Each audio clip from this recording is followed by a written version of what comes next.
देखिए, ओवैसी या all India Ittehadul Muslimeen party, इनका मकसद क्या था पार्टी का? इत्तेहाद का मतलब जानती हैं? हम नहीं जानती होंगे। इत्तेहाद मतलब यूनिटी, और मुस्लिमीन मतलब मुसलमानों का इत्तेहाद कराना। आज हमारे गठबंधन से 4 लड़ रहे हैं। अब 5वें को भी ऑफर हुआ था, नाम नहीं बताऊंगा। हाथी के दांत दिखाने के और खाने के और होते हैं। तो ये दिखाते हैं कि देखो भाई, हम कितने बड़े मुसलमानों के पिलर हैं देश के। अगर उनको मुसलमानों से हमदर्दी होती, मैं पर्सनल अपने ही पे कह रहा हूँ, there is a true occasion, जब एक मर्तबा जब हमने उनके पिताजी को हाउस के अंदर बीजेपी के हाथों से बचाया। भारतीय जनता पार्टी जो उनकी दोस्त पार्टी है, वो तो एक को नहीं देती टिकट। कहीं दिया है? एक आध कहीं सुनने में आया है आपको?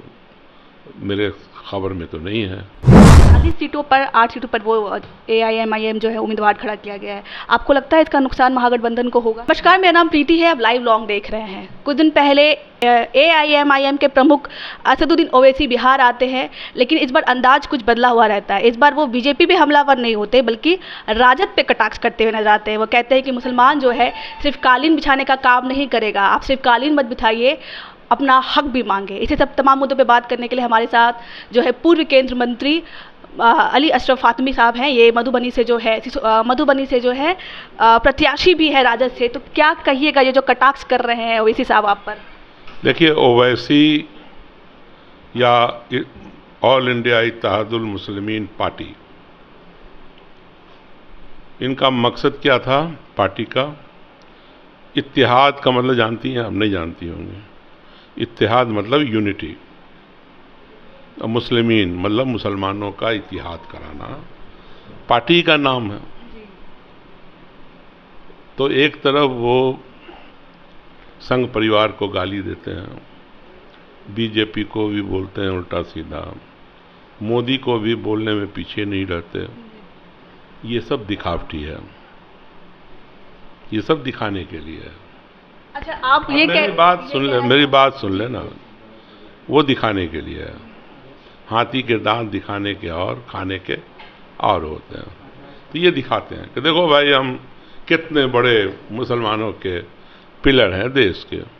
अब एक्सपोज हो गया, उनके हैदराबाद में एक्सपोज हो गया। यानी आप इस बात से इत्तेफाक रखते हैं जो ये भी पार्टी आप मेरी बात नहीं सुनती हैं। फिर आप तो एक तरफ एक्सपोज करके मुसलमानों की हमदर्दी खींचते हैं।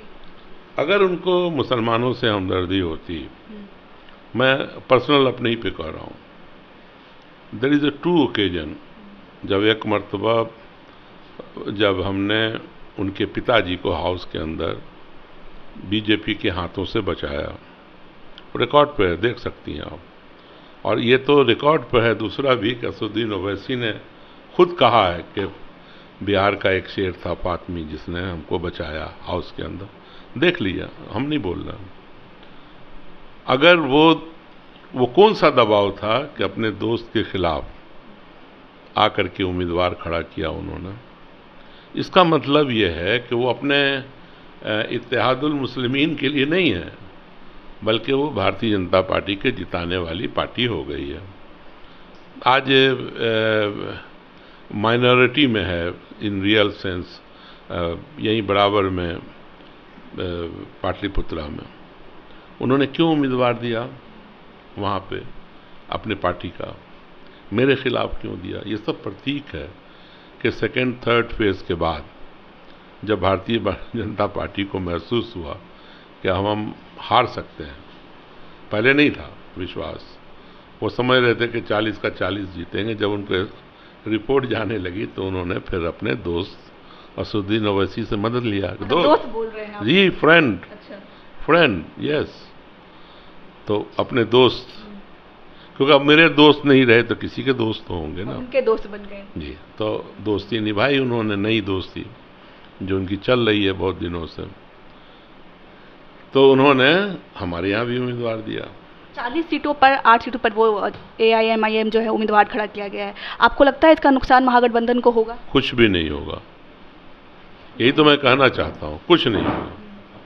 सब ये जानते हैं कि ये स्पॉन्सर्ड बीजेपी है, ये बीजेपी के कहने पे उम्मीदवार। वो तो कसम खाते हैं कि ऐसा कोई कह दे, हमें कुछ आरोप लगा दे, दिखा दे कहीं क्या मैं भी ये तो अब हैदराबाद के लोग फैसला करेंगे ना, आने दीजिए ना अगला चुनाव, असेंबली का भी और लोकसभा का भी, उनको पता चल जाएगा।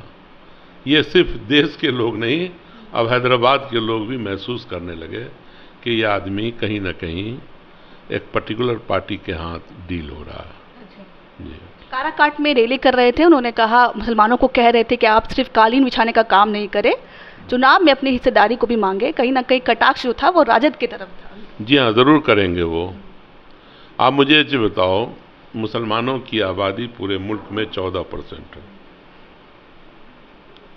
रिप्रेजेंटेशन तो 5% 6% ही होता है। भारतीय जनता पार्टी जो उनकी दोस्त पार्टी है, वो तो एक को नहीं देती टिकट। कहीं दिया है? एक आध कहीं सुनने में आया है आपको? मेरे खबर में तो नहीं है कि उन्होंने कहीं टिकट दिया हो। तो कम से कम 14 टिकट तो देना चाहिए था ना उनको, मतलब 14%।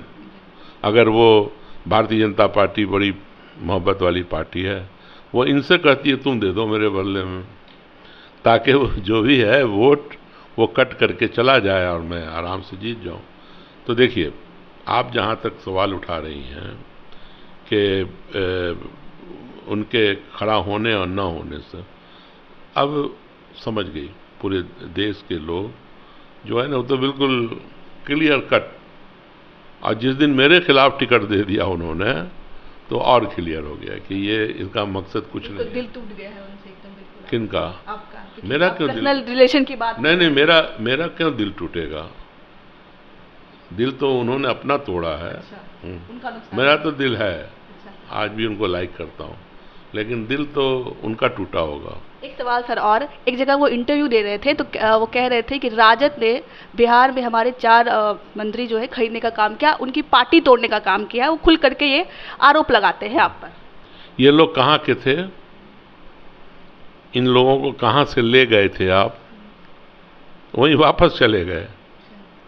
ये उनका क्रिएशन है। उनके जो अख्तरुल ईमान साहब आज उनके अध्यक्ष हैं, उनके पार्टी के हैं, वो भी तो राजद ही में थे। और ये जो शाहनवाज अभी लोकसभा लड़ा है, ये किनके बेटा हैं? तस्लीम चचा के बेटा हैं। वो कौन सी पार्टी के एमपी होते थे, बताएंगे वो? तो आप लाए थे, गुस्से में लोग आ गए, और जब गुस्सा खत्म हुआ वापस अपने अपने घर में चले गए। उनका अपना क्रिएशन तो नहीं था।